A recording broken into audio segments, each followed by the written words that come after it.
जगला में जो करे वो करे रात के मिलेला सुकून खाके राजा जी के हाथ के अच्छा लागेला। कमर ककरी से भइल काटा हराबा हो गलिया लागेला जान टमा डराबा हो गलिया लागेला जान टमा डराबा हो।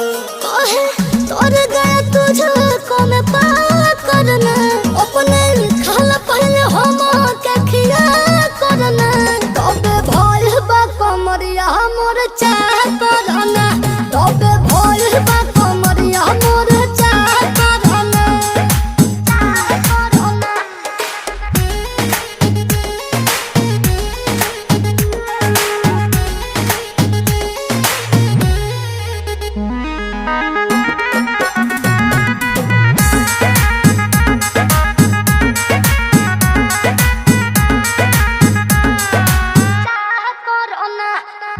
प्रिंस प्रियांशु के प्यार देखे धांसो हर घरे जरूरत रहेली मोर